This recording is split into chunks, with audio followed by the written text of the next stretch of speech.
আল্লাহ রাব্বুল আলামিন সূরা হাশরের 7 নম্বর আয়াতে বলছেন, বা'দা আউযু বিল্লাহি মিনাশ শাইতানির রাজীম ওয়া মা আতাকুমুর রাসূলু ফাখুযুহু। রাসূলুল্লাহ সাল্লাল্লাহু আলাইহি ওয়াসাল্লাম তোমাদেরকে যা দিয়েছেন, মানে যা দিয়েছেন, যত কিছু দিয়েছেন, ফাখুযুহু সেটাকে গ্রহণ করো, সেটা রিসিভ করো, গ্রহণ করে নাও। ওয়া মা নাহাকুম আনহু ফান্তাহু।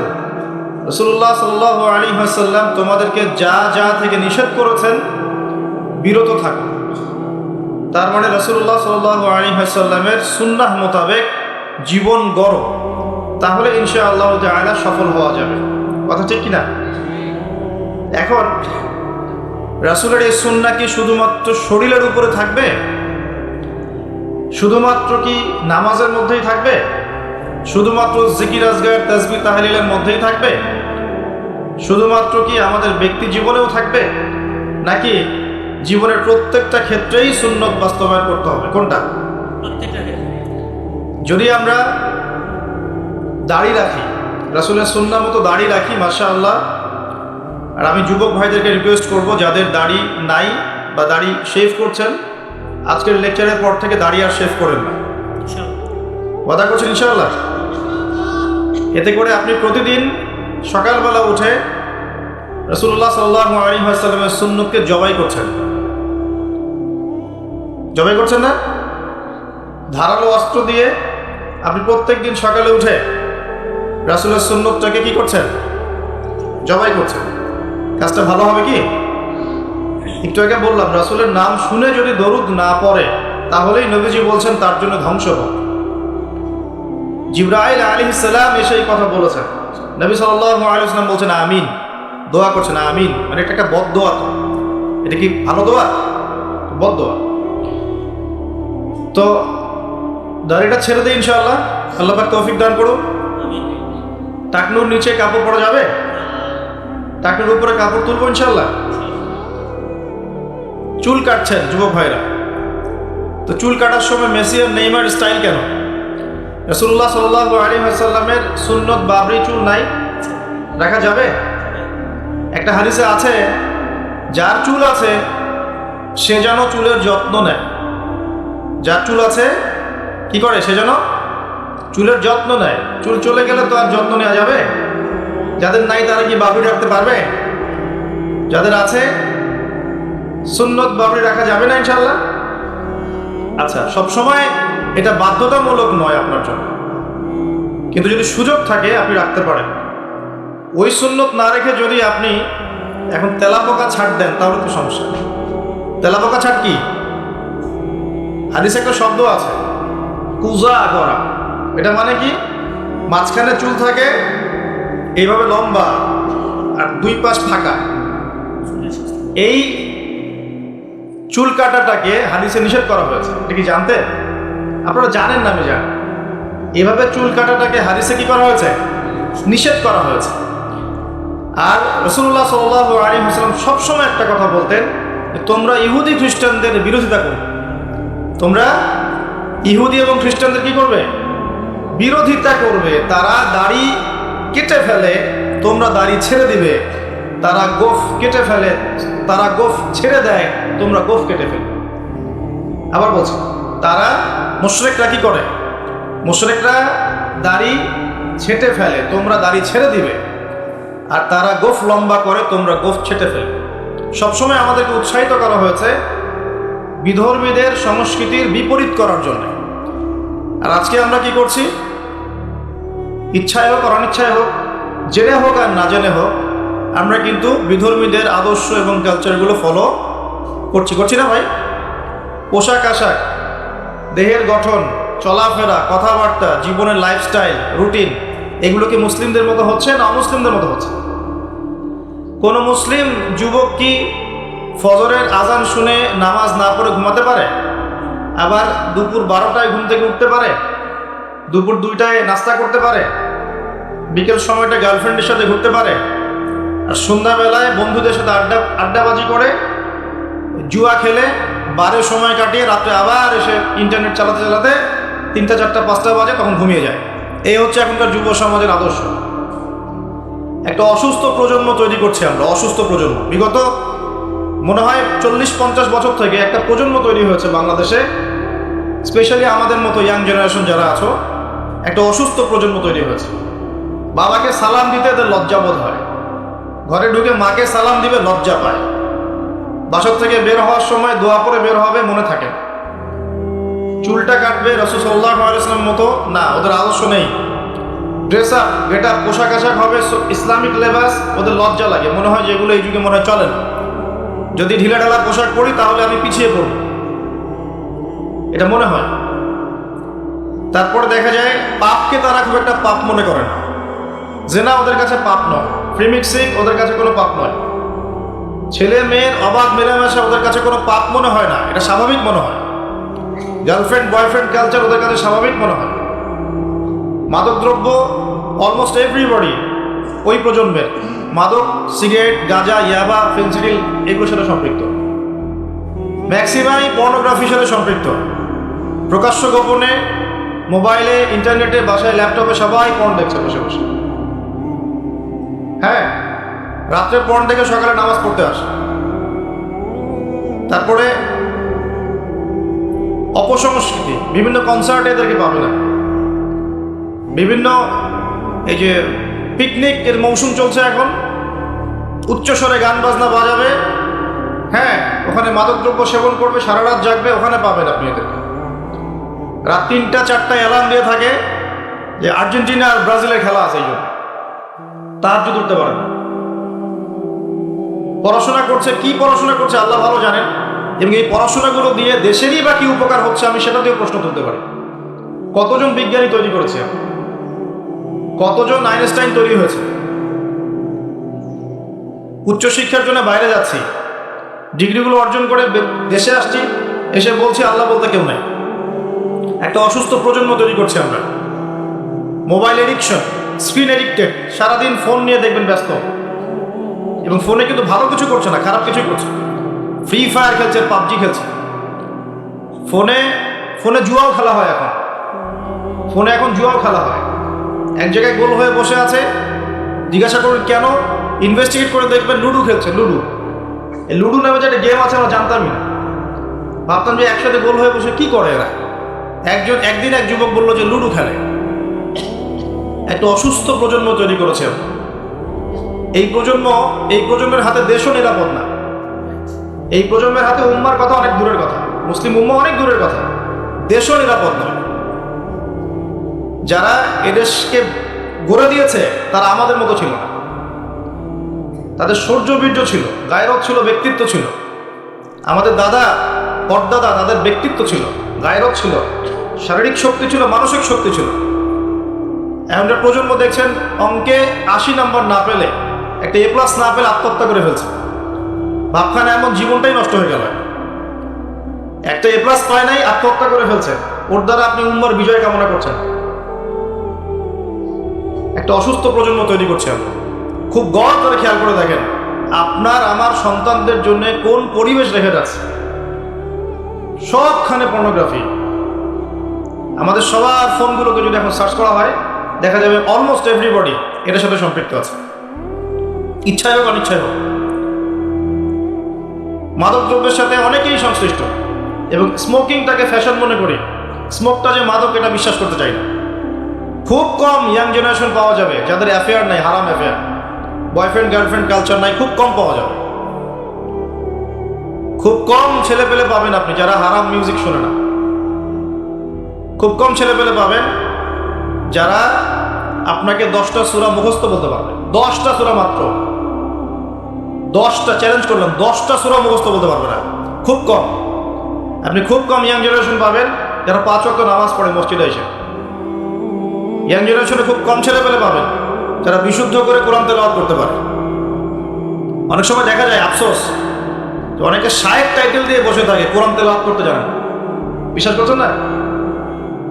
আমার সামনে বসায়, ওলামায়ে কেরামদের সামনে বসায় দিয়ে বিশুদ্ধ করে কোরআন তেলাওয়াত করা শিখতে হবে তাকে আরো 1 বছর বক্তব্যে গিয়ে। তারপরে পড়তে হবে আরবি ব্যাকরণ, তারপর আরবি বালাগাত, উসুল, তারপরে আকীদা, হাদিস, ইবারত, ফিকহ, উসুল ফিকহ, উসুল হাদিস, এই সাবজেক্টগুলো কাভার করার পরে ইফতার দিতে হবে, ইফতার, তারপর হবে মুফতি।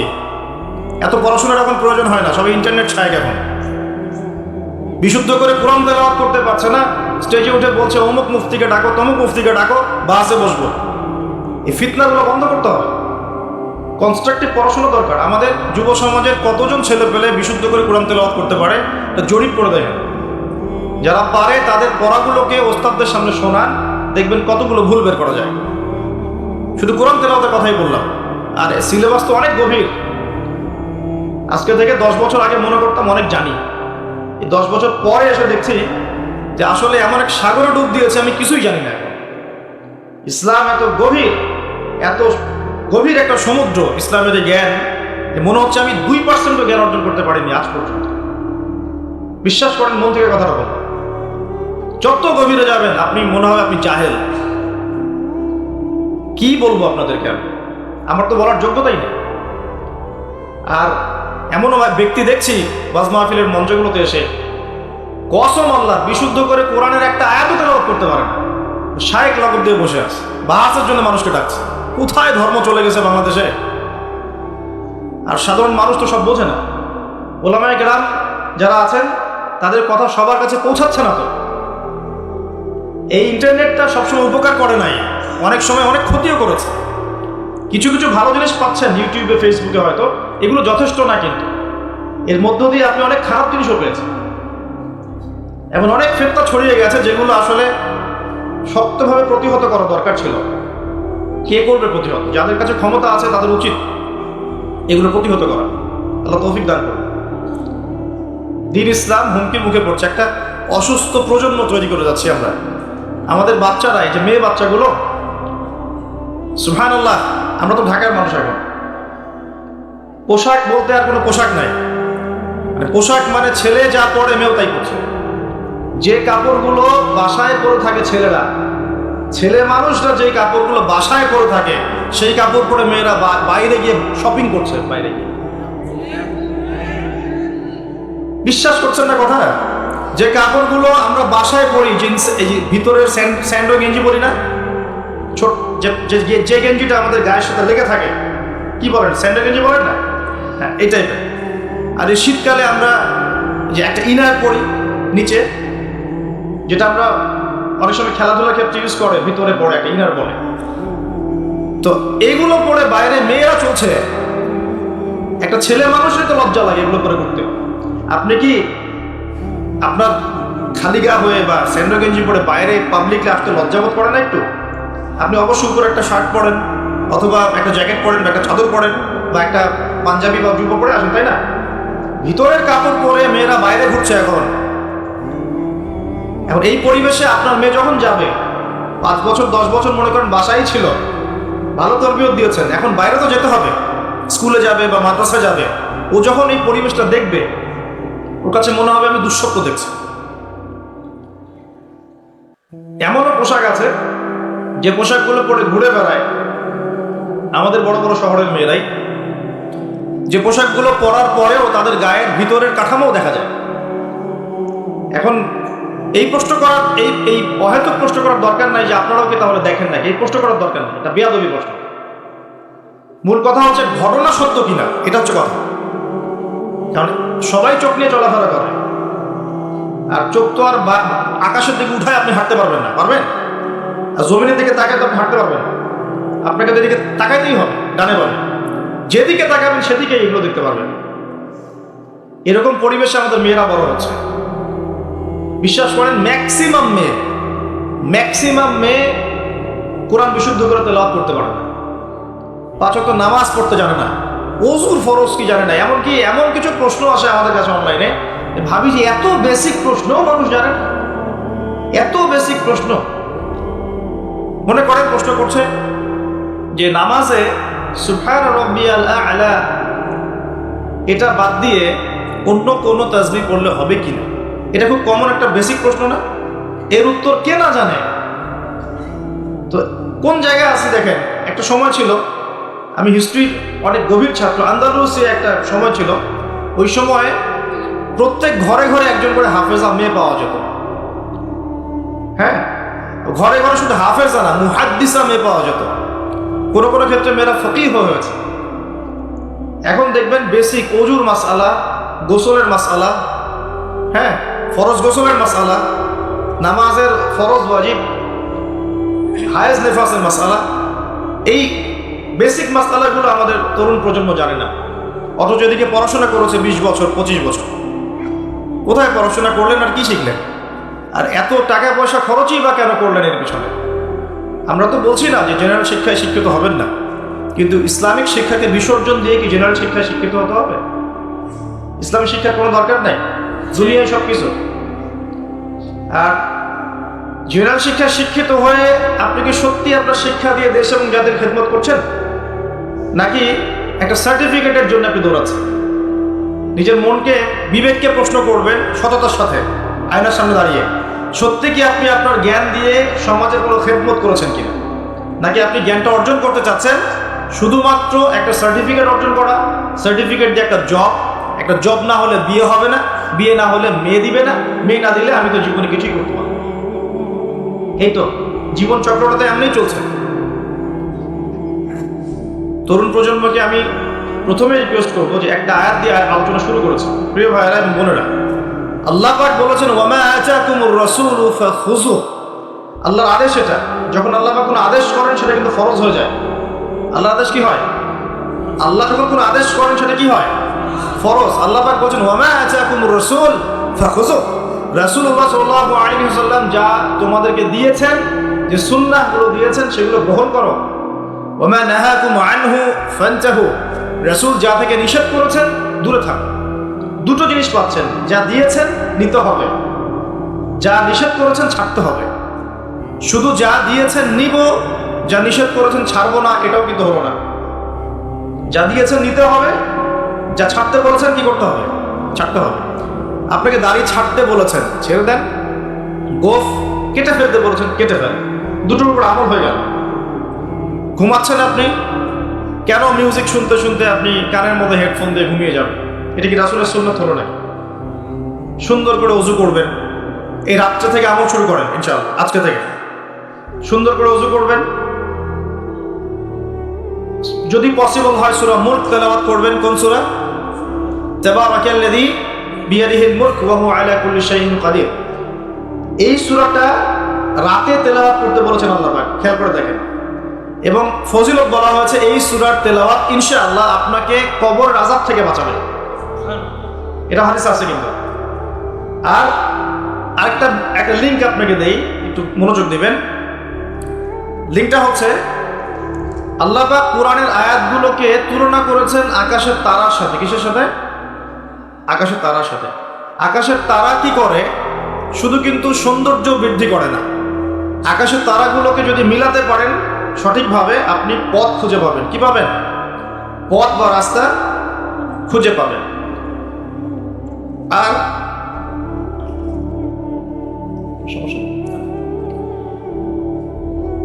যদি আপনি কোরআনের আয়াতগুলোকে মিলাতে পারেন, আকাশের তারা মিলালে যেমন পথ খুঁজে পাবেন, ঠিক একইভাবে কোরআনের আয়াতগুলোকে যদি মিলাতে পারেন তাহলে আপনি হেদায়েত খুঁজে পাবেন ইনশাআল্লাহ।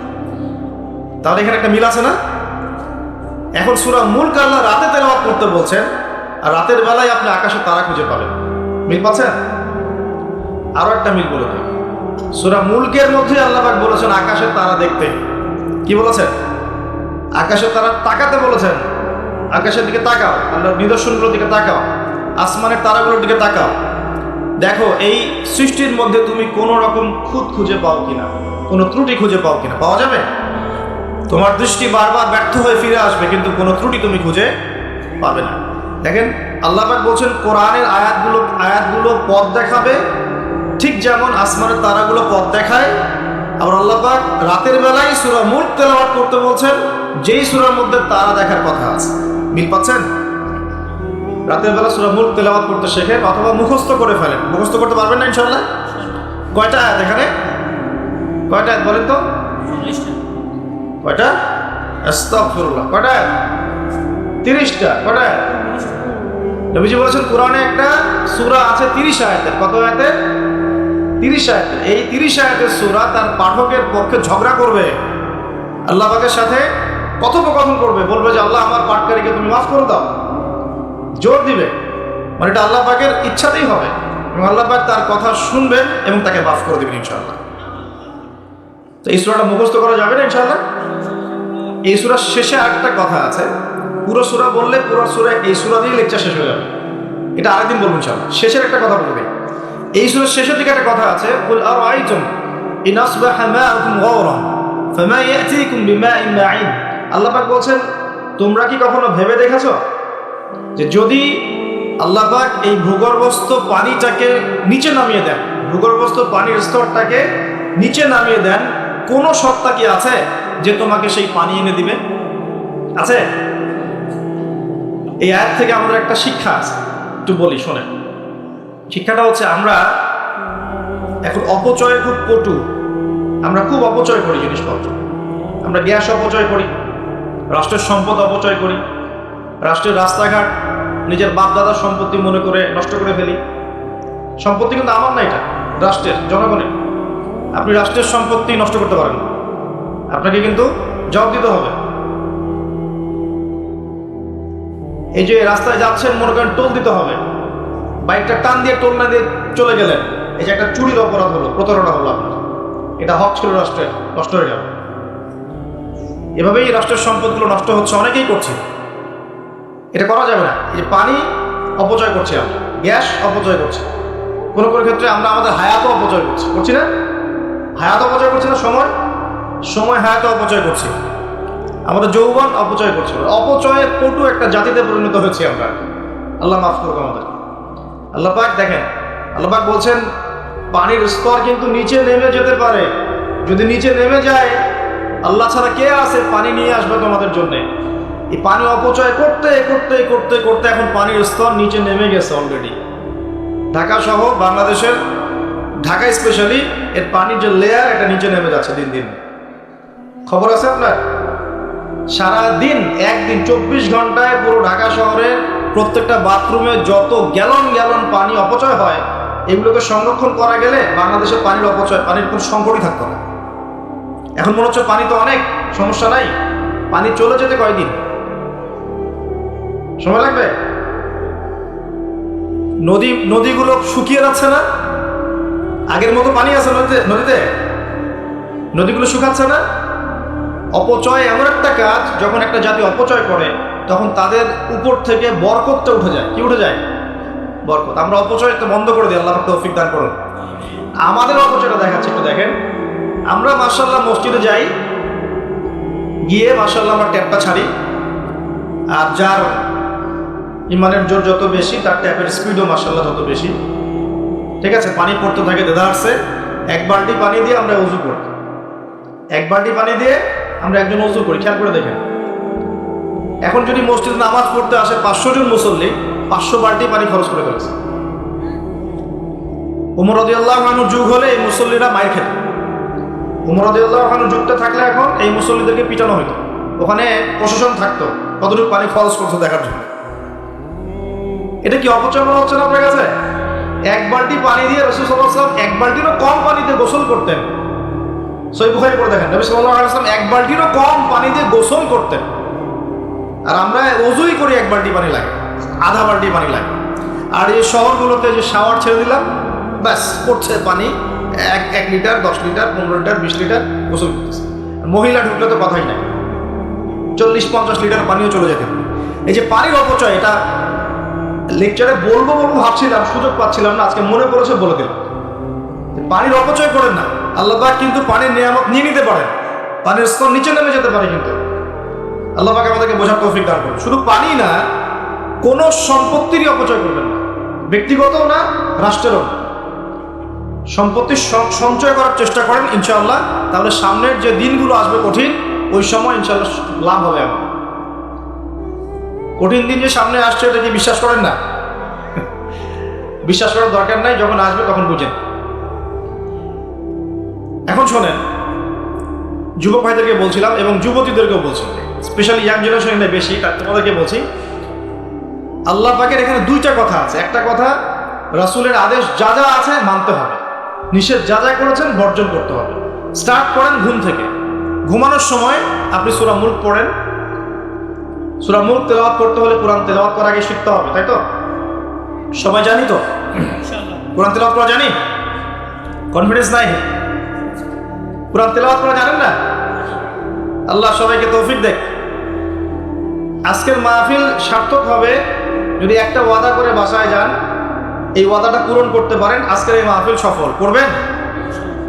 আগামী মার্চ মাসের মনে হয় 20-25 তারিখের দিক থেকে সম্ভবত রমজান শুরু হবে, ঠিক আছে? এটা কি মাস চলছে? ডিসেম্বর, জানুয়ারি, ফেব্রুয়ারি, মার্চ, 2 মাস বাকি আছে, 2-3 মাস বাকি আছে। এই 3 মাস সময়ের মধ্যে এই মাহফিলে উপস্থিত প্রত্যেক যুবক যুবতী বিশুদ্ধ করে কোরআন তেলাওয়াত করা শিখবেন, ওয়াদা করেন, আল্লাহর কাছে ওয়াদা করেন, শিখবেন ইনশাআল্লাহ। ইনশাআল্লাহ। শয়তান 3টা ধোঁকা দিবে। কয়টা ধোঁকা? হাত নামান। শয়তান 3টা ধোঁকা দিবে, এটা সবাইকে দেয়, আপনাকেও দিবে। 1 নাম্বার ধোঁকা, বৈজ্ঞানিক পদ্ধতি পড়েছি, হুজুরের কাছে পড়েছি, হ্যাঁ, তারাবির নামাজের আগে পরে পড়েছি, রমজানে পড়েছি, আমার জানার দরকার নেই, আমি অনেক জানি। এটা শয়তানের একটা ধোঁকা। ভালো করে পড়াশোনা করলে বুঝবেন যে আপনি কিছু জানেন না এখনো। দ্বিতীয় ধোঁকা হচ্ছে আপনাকে শয়তান ধোঁকা দিবে, আমার অনেক বয়স হয়ে গেছে, আমি আর পারবো না। এই ধোঁকা দেয় নাই ভাই? আমার অনেক বয়স হয়ে গেছে, আমি আর পারবো না, আমার জিহ্বায় আসে না।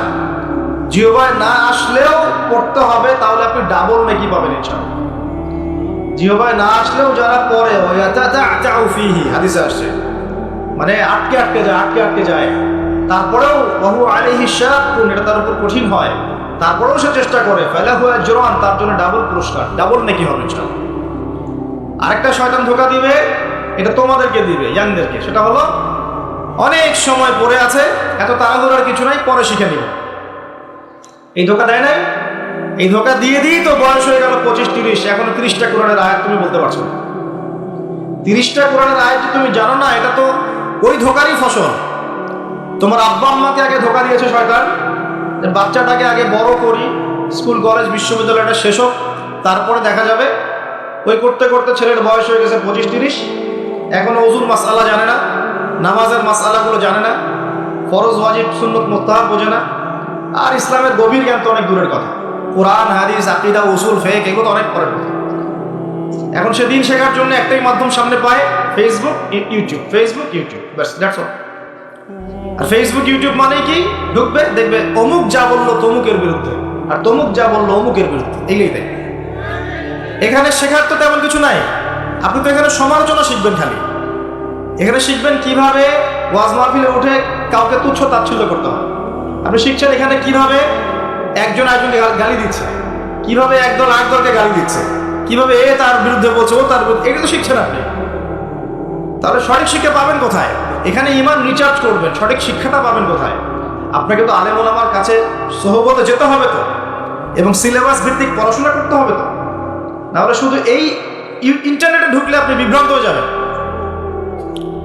ইন্টারনেট একটা ফিতনার জায়গা। এখন এটাকে মাধ্যম বানাতে পারেন আপনি সহযোগে মাধ্যম বানাতে পারেন, কিন্তু একমাত্র মাধ্যম বানালেই সমস্যা আছে, আপনি শেষ, তখন সমস্যা হয়ে যাবে আপনার।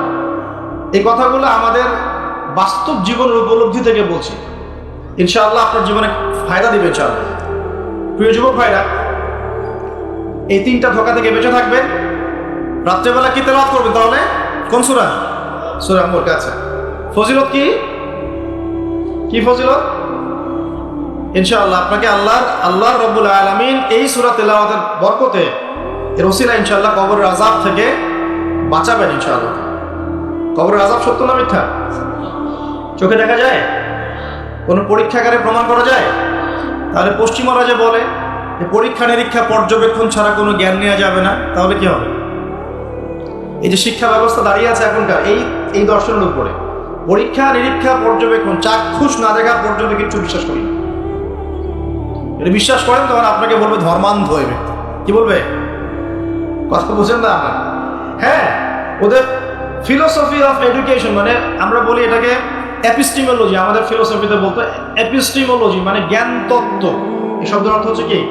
জ্ঞান তত্ত্ব। ওদের জ্ঞান তত্ত্ব হচ্ছে যে যেটা ভিজুয়াল না, আমরা যা দেখি না, এবং যেটা স্পর্শ করা যায় না, ইন্দ্রিয় দিয়ে উপলব্ধি করা যায় না, মানে স্পর্শ করে বোঝা যায় না, গন্ধ নিয়ে বোঝা যায় না, তারপরে কঠিন তরল না বায়বীয় পরীক্ষা করা যায় না, পরীক্ষা নিরীক্ষা পর্যবেক্ষণের মাধ্যমে সিদ্ধান্তে আসা যায় না, এটাকে জ্ঞান বলে না। যদি এটাকে এই সিঁড়িগুলো উত্তরানো যায় তখন সেটা জ্ঞান, ওদের দর্শনের। তাহলে এখন কবর আযাবটাকে আপনি কি করবেন? এখন কবর আযাব নাই, তাহলে এখন তো আপনাকে আল্লাহ পাকের কথায় বিশ্বাস করতে হচ্ছে না, গায়েবে বিশ্বাস করতে হচ্ছে। তাহলে এখন আপনি যখন গায়েবে বিশ্বাস করতে যাবেন, ওরাই আপনাকে তোকমা দিয়ে দিবে তো ধর্মান্ধ, এবং ওয়ার্ল্ড আপনাকে আক্রমণ করবে তখন। যেমন মুসলিমদেরকে এখন আক্রমণ করছে না এগুলো দিয়ে, এগুলো এমনি এমনি আসে না, এটা পরিকল্পিত। আপনার ভিত্তিটাকে নড়িয়ে দিবে। তাই তো আসলেই তো আল্লাহকে তো দেখি না, ফেরেশতা তো দেখি না, জিন জাতিকে তো দেখি নাই, আত্মা তো দেখি না, কবর আযাব তো দেখি না, কেন বিশ্বাস করবো না? এই জন্য দেখবেন একটা প্রজন্ম তৈরি হয়েছে এখন, ওরা বলে যে আমি তো আল্লাহ কোরআন এগুলো তো খুব একটা বিশ্বাস করি না, কারণ আমি তো দেখি না। নাউযুবিল্লাহ। আছে না আমার লোকজন আশপাশে আপনার? এদের সংখ্যা বাড়ছে না কমছে? দিন দিন বাড়ছে। হয়তো আপনার কাছে মনে হচ্ছে যে এদের সংখ্যা হয়তো বেশি না, কিন্তু দিন দিন বাড়ছে। একটা তথ্য দিয়ে যে আপনাদেরকে শোনেন, বিগত 100 বছরে, কত বছরে? বিগত 100 বছরে বিশ্বের 3টা দর্শন খুব চলেছে। কয়টা দর্শন? 3টা। একটা হচ্ছে এলিমিনেশন, ওরা বলে কি এলিমিনেশন, মানে কনসেপ্ট অফ গড, মানে আল্লাহর বিশ্বাসটাকে সরিয়ে দেয়া, এটাকে এলিমিনেট করা। দেখবেন পশ্চিমারা সহ এই উন্নত সভ্যতা, সো-কল্ড উন্নত সভ্যতারে কিন্তু আল্লাহ বিশ্বাস করে না। তারা নাস্তিকতার আদর্শ ছড়িয়ে দিচ্ছে, কিন্তু তারা বিজ্ঞানে বিশ্বাস করে, আল্লাহ বিশ্বাস করে না। কিন্তু বিজ্ঞান যদি বলে কবরের আযাব বলে কিছু আছে, ওরা বিশ্বাস করবে, অবশ্যই বিশ্বাস করবে।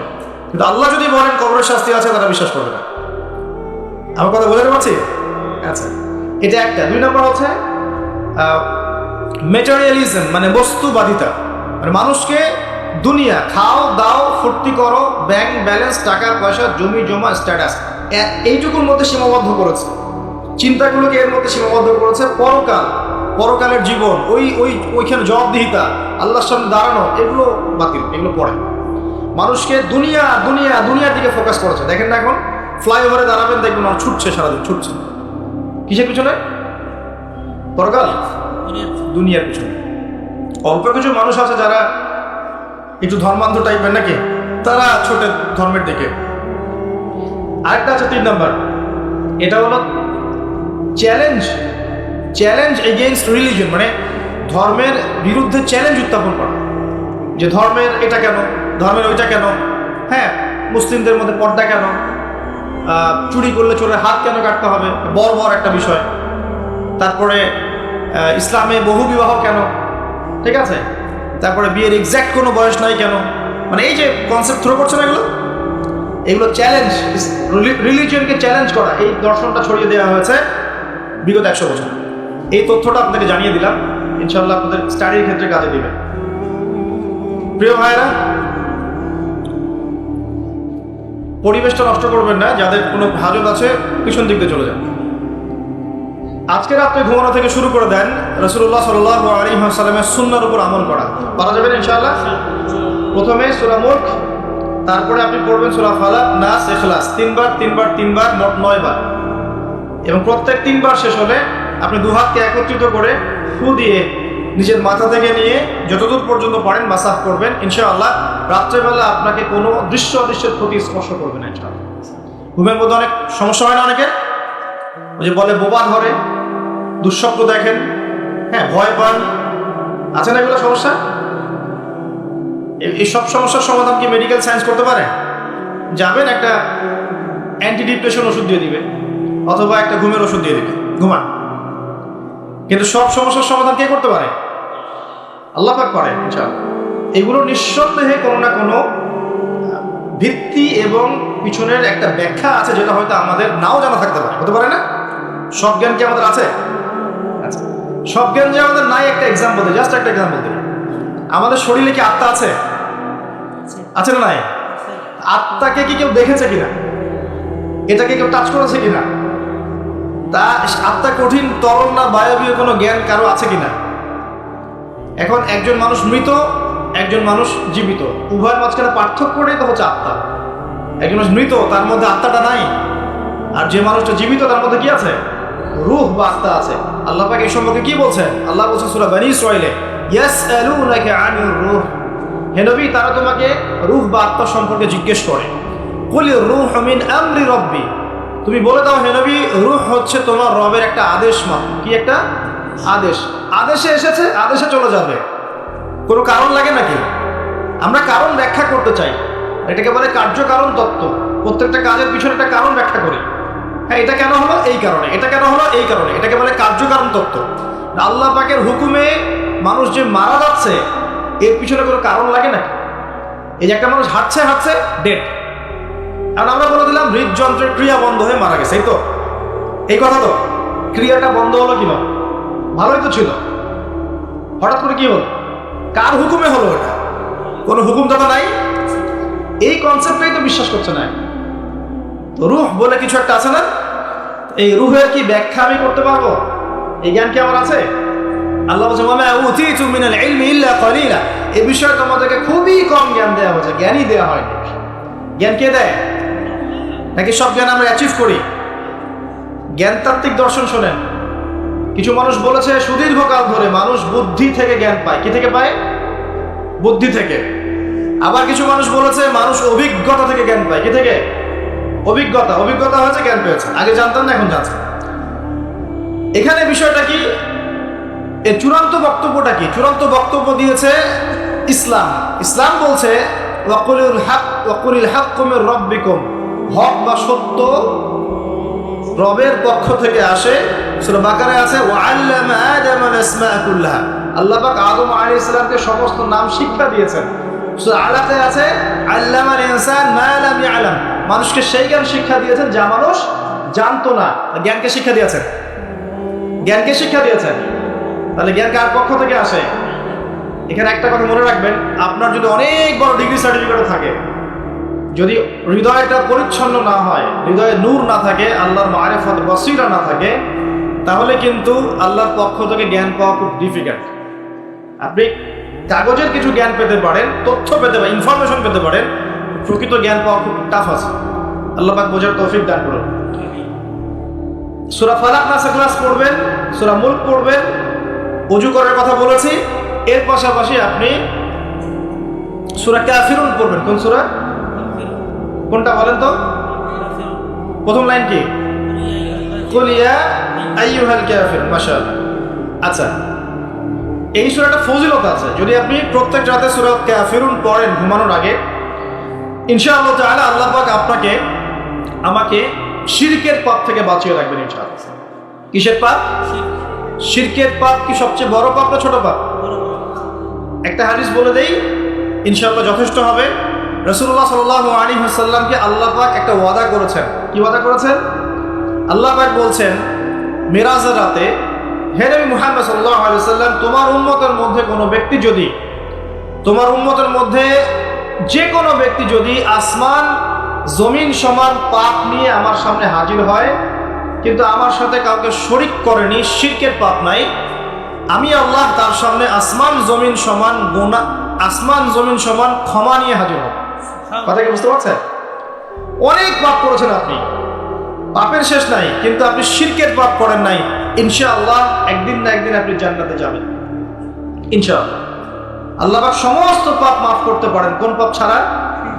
শিরক। হ্যাঁ, তওবা করলে এখনই মাফ করতে পারেন ইনশাআল্লাহ। তো এই শিরকের পাপ থেকে আপনাকে বাঁচাবে কোন সূরা? সূরা কাফিরুন। তেলাওয়াত করেন, দেখবেন শিরক আপনি চিনে ফেলবেন ইনশাআল্লাহ, সেখান থেকে আপনি দূরে থাকতে পারবেন ইনশাআল্লাহ। আর শিরক থেকে বাঁচার জন্য একটা কিতাব আমি সাজেস্ট করেছি অনেকবার, কিতাবুত তাওহীদ। কোন কিতাব?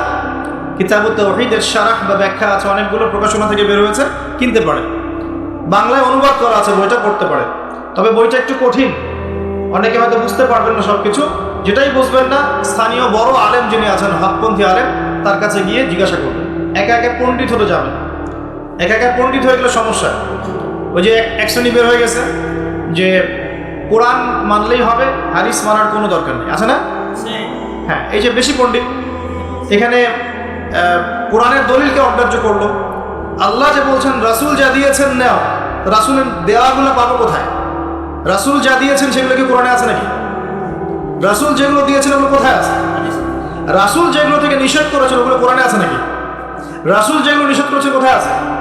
তাহলে এই অংশটুকু বাদ দিয়ে কোরআন মানা যাবে নাকি? তার মানে হচ্ছে আমি কোরআনটাই তো মানলাম না, তাহলে আমি কোরআনটাই মানিনি আসলে। তো এই যে সমস্যা, নিজে বেশি পণ্ডিত হতে গেলে প্রবলেম আছে। ওলামায়ে কেরামের সাথে সম্পর্ক রাখতে হবে। আর কোন ওলামায়ে কেরামের সাথে সম্পর্ক রাখবে? যাদের সকালের ফতোয়া দুপুরের একটা পিটানিতে রাত্রে চেঞ্জ হয়ে যায়, সকালে একটা ফতোয়া দিয়েছে, ওই ফতোয়া দেওয়ার কারণে দুপুরে একটা মাইর খাইছে, রাত্রেবেলা সেই ফতোয়া চেঞ্জ, হকপন্থী হয়ে গেল। এমন বহু আছে, মানে এমন কিছু মতাদর্শ নিয়ে চলে যেগুলো নিয়ে চললে জীবনে কোনো বাধা বিপত্তির অবকাশ নাই, সারা জীবন দাওয়াতি কাজ করেই যাবে, কেউ একটু শব্দও করবে না তার বিরুদ্ধে। রাসূলুল্লাহ সাল্লাল্লাহু আলাইহি ওয়াসাল্লামকে 23 বছরে এত মার খেতে হইলো কেন? তাহলে আমাকে একটা প্রশ্নের উত্তর দেন। লা ইলাহা ইল্লাল্লাহ এর দাওয়াত তো নবী সাল্লাল্লাহু আলাইহি ওয়াসাল্লামও দিয়েছেন, আর আমিও দিচ্ছি, আপনিও দিচ্ছেন। রাসূলুল্লাহ সাল্লাল্লাহু আলাইহি ওয়াসাল্লামের উপরে এত বাধা বিপত্তি, নির্যাতন, নিপীড়ন নেমে আসে, আর আপনার ঘরে এত এত এত অর্থ সম্পদ করি আসতেছে, ঘটনাটা কোথায়? তাহলে এই লা ইলাহা ইল্লাল্লাহ গুলোর মধ্যে নিশ্চয়ই পার্থক্য দেখা যাচ্ছে। কথা মানে বোঝেন না? যেই লা ইলাহা ইল্লাল্লাহ এর দাওয়াত দেওয়ার জন্য নবী সাল্লাল্লাহু আলাইহি ওয়াসাল্লামকে গালি খেতে হয়েছে 15টা। কয়টা বলেন? 15টা গালি খেতে হয়েছে। আর রাহিবুল মাকতুম বই পড়ে দেখেন, যেই লা ইলাহা ইল্লাল্লাহ এর দাওয়াত দেওয়ার কারণে রাসূলকে 16 বার হত্যা করার চেষ্টা করা হয়েছে। কতবার? পড়েন সিরাতের বই পাবেন। মক্কা বিজয়ের সময়, তাওয়াফ করার সময়ও তাকে হত্যার চেষ্টা করা হয়েছে। যেই লা ইলাহা ইল্লাল্লাহ দাওয়াত দেওয়ার জন্য নবী সাল্লাল্লাহু আলাইহি ওয়াসাল্লামের ঘাড়ে উটের নাড়ি ভুঁড়ি চাপিয়ে দেওয়া হয়েছে, দেশান্তরিত করা হয়েছে, তায়েফের মানুষ ইটপাটকেল নিক্ষেপ করেছে, রক্ত ঝরেছে। সেই একই লা ইলাহা ইল্লাল্লাহের দাওয়াত দেওয়ার পরে আমার ঘরে বিলিয়ন বিলিয়ন ডলার আসতেছে। সমস্যা কোথায়? তাহলে সমস্যা কোন জায়গায়? নিঃসন্দেহে উভয় লা ইলাহা ইল্লাল্লাহের মধ্যে পার্থক্য আছে। হ্যাঁ, আমি এমন লা ইলাহা ইল্লাল্লাহর দাওয়াত দিচ্ছি যে দাওয়াত দিলে কোনো সমস্যা নাই, আমি সব তরকারিতেই চলবো, পার পেয়ে যাবো ইনশাআল্লাহ। আর যদি হকপন্থী লা ইলাহা ইল্লাল্লাহর দাওয়াত দিতে যান তাহলে সমস্যা আছে। আল্লাহ রাব্বুল আলামিন আমাদেরকে সৎ কাজের আদেশের সাথে সাথে অসৎ কাজে নিষেধ করার তৌফিক দান করুন। বিশ্বাস করেন, নবী সাল্লাল্লাহু আলাইহি ওয়াসাল্লাম যদি সারা জীবন বলতেন সুবহানাল্লাহ পড়লে এত নেকি হয়, আলহামদুলিল্লাহ পড়লে এত নেকি হয়, আল্লাহু আকবার পড়লে এত নেকি হয়, কোনো সমস্যা হওয়ার কথা ছিল না। নবী সাল্লাল্লাহু আলাইহি ওয়াসাল্লামকে প্রস্তাব দেওয়া হচ্ছে, তুমি যে আল্লাহর ইবাদত করো সেই আল্লাহর ইবাদত আমরা করব, পাশাপাশি আমরা আমাদের লাত উজ্জা মানাতেরও ইবাদত করব। হবে কি? নবী সাল্লাল্লাহু আলাইহি ওয়াসাল্লাম বলছেন, জি না, হবে না। কুলু লা ইলাহা ইল্লাল্লাহ তুফলিহুন। লা ইলাহা ইল্লাল্লাহ বলে সমস্ত বাতিল ইলাহকে অ্যাভয়েড করতে হবে, এলিমিনেট করতে হবে, তারপর হবে মুসলিম।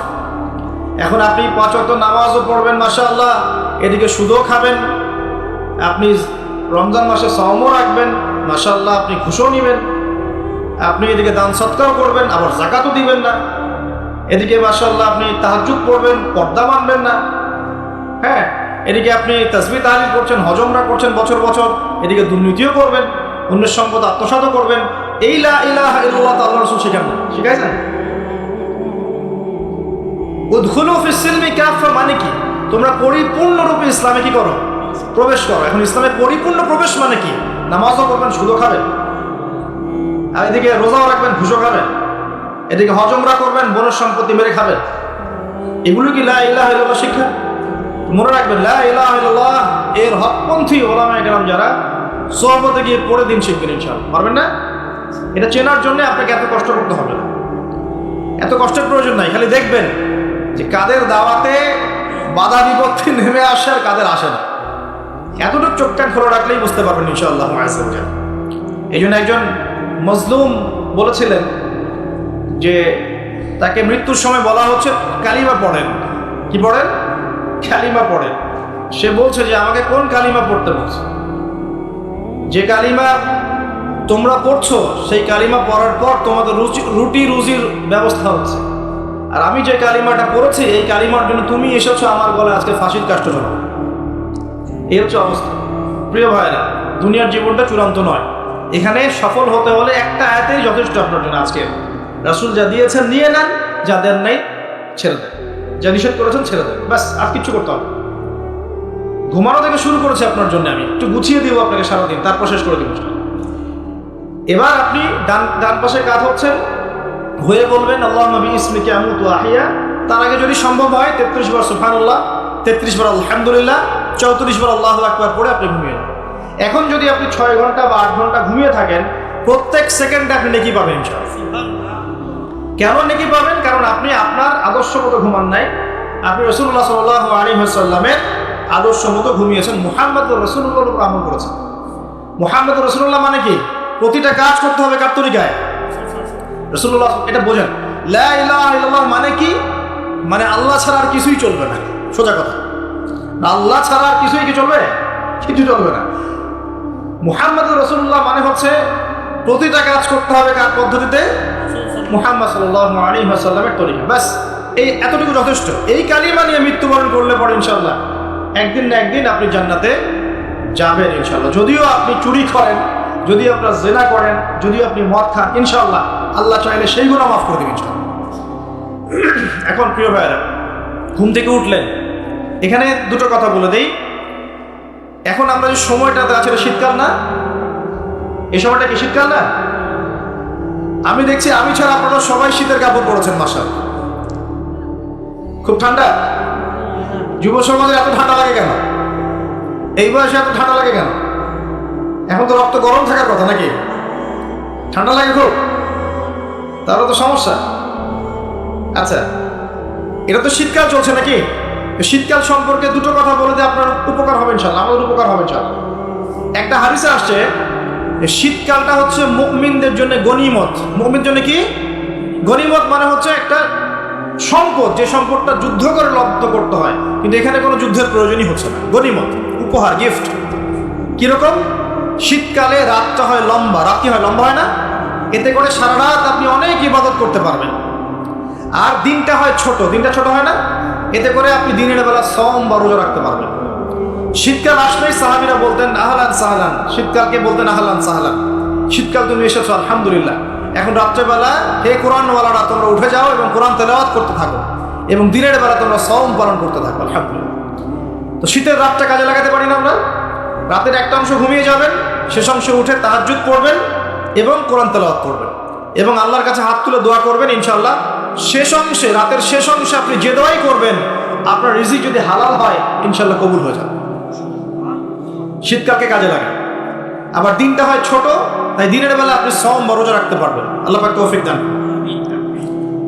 শীতকাল সম্পর্কে একটা এরকম বর্ণনা আছে, যখন কঠিন শীত আসবে তখন ওই শীতটা থেকে একটা আশ্রয় প্রার্থনা করতে হয় আল্লাহর কাছে, আল্লাহ এই কঠিন শীত থেকে আমাকে বাঁচাও।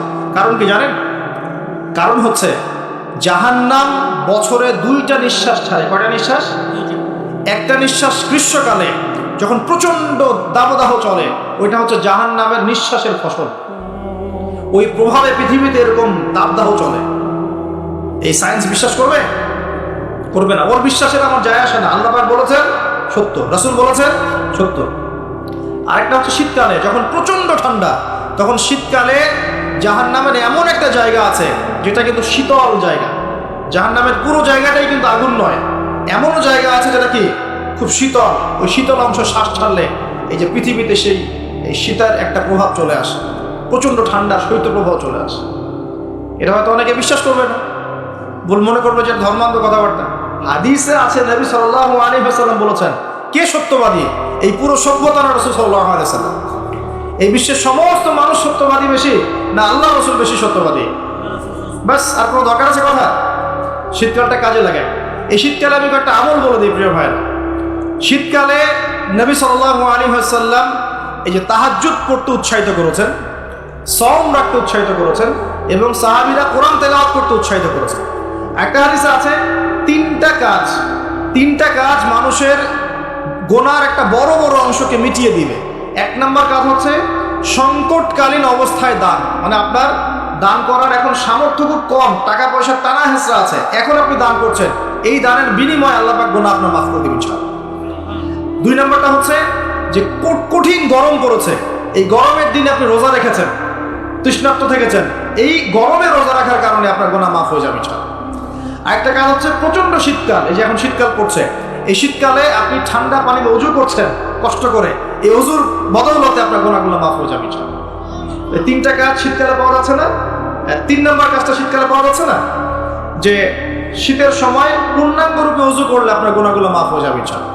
তো শীতকালে মাশাআল্লাহ আমাদের ওয়াজ মাহফিলগুলো হবে, ওয়াজ মাহফিলগুলোতে অ্যাটেন্ড করবেন, ঈমান রিচার্জ করবেন, রাতের বেলা তাহাজ্জুদ করবেন ইনশাআল্লাহ। তাড়াতাড়ি ঘুমিয়ে যাবেন যাতে করে শেষ রাতে আপনি উঠতে পারেন। রাতটা লম্বা হবে, একটা অংশে কোরআন তেলাওয়াত করবেন, একটা অংশে দোয়া করবেন ইনশাআল্লাহ তাআলা। আল্লাহ পাক দুনিয়া আখিরাতের যত হাজত আপনার পূর্ণ করে দিবেন ইনশাআল্লাহ। আর দিনের বেলা সম্ভব হলে সম রাখবেন।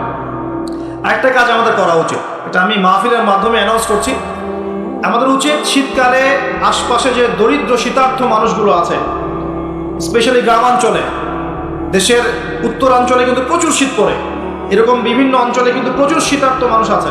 এই শীতার্থ মানুষদের জন্য সামর্থ্যবানদের উচিত হবে শীত বস্ত্রের ব্যবস্থা করা, কম্বল হোক, অন্যান্য গরম কাপড় হোক, এগুলোর ব্যবস্থা করে বিভিন্ন ফাউন্ডেশন বা সংগঠন বা পলিটিক্যাল অ্যাসোসিয়েশন বা মসজিদ মাদ্রাসা এগুলোর উদ্যোগে এই শীত বস্ত্রগুলো মানুষের মাঝে বিতরণ করার চেষ্টা করতে হবে ইনশাআল্লাহ তাআলা। করা যাবে না ইনশাআল্লাহ?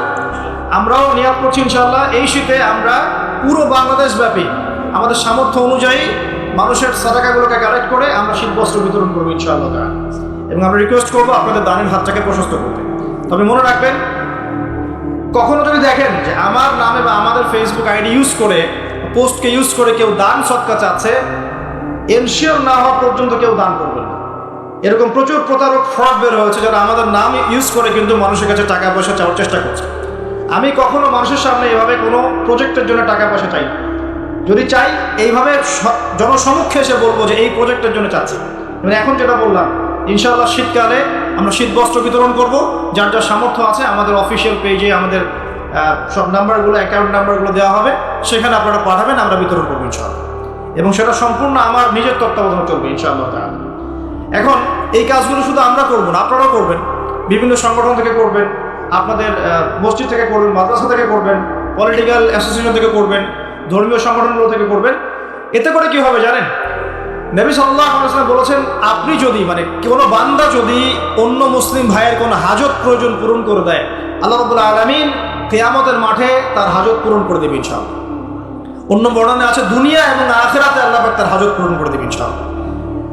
একটা হাদিসে এসেছে, একজন বান্দা যতক্ষণ মুসলিম ভাইয়ের প্রয়োজন পূরণ করে, আল্লাহ রাব্বুল আলামিন ততক্ষণ পর্যন্ত তার প্রয়োজন পূরণ করে থাকে। অতএব অন্যের মুখে হাসি ফোটানোর নিমিত্তে এই শীতার্থ মানুষগুলোর পাশে আমাদের দাঁড়ানো উচিত। আল্লাহ পাক আমাদেরকে তৌফিক এনায়েত করুন।